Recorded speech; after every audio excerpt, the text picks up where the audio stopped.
Well, good afternoon, Westheights Community Church. Good to be able to see you this afternoon. On this past weekend, we had a great time on our YouTube worship experiences when we had Good Friday to celebrate and remember Jesus' death, and on Easter Sunday to remember and celebrate his resurrection and how that brings us hope. And so I would encourage us today to be discovering how we can be people of hope in the current situation that we find ourselves in. Yesterday I was at the church building, and I go over to the church building a few times a week just to check the mail and make sure it's still there. And yes, the building's still standing, so that's good news. And while I was there, I was walking around the sanctuary, and I felt a sadness. It's that sadness of recognizing that things aren't how they once were. See, normally when I walk around the building, I'm getting ready for people to show up, and we don't know when that's going to happen next. And sadness is appropriate at this time. It's appropriate to feel sadness that the world isn't as we want it to be, that we aren't able to do the things that we want to be able to do, that we aren't able to see the people that we want to be able to see. And so sadness is appropriate.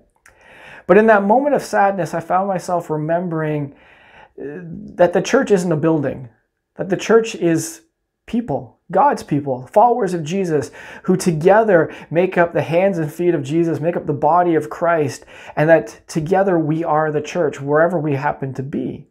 And so that is good news. The good news is that we can continue on in the mission that Jesus gives us, despite the fact that we can't meet in person like we once did. Christians throughout history have had to figure out, what does it mean to follow Jesus? What does it mean to be the church in the times and the circumstances that they lived in?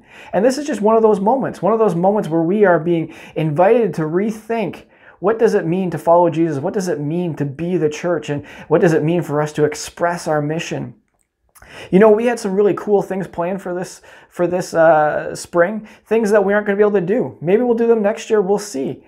And there's a bit of sadness that we aren't doing some of the good things that we had planned.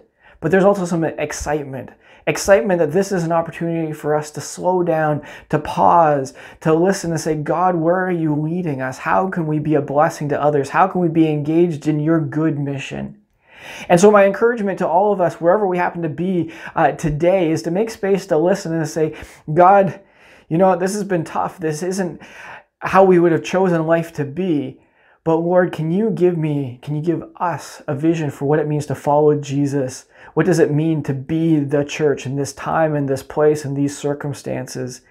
And who knows, maybe through this we will learn some new tricks. Maybe we'll figure out how to be more effective. Maybe we'll be bolder in sharing Jesus with our friends, our family, our neighbors. Maybe, just maybe, we'll come out of this just being a little bit more faithful in how we follow Jesus, both individually and together as a church family. Anyways, hope that you're having a good week. Bye.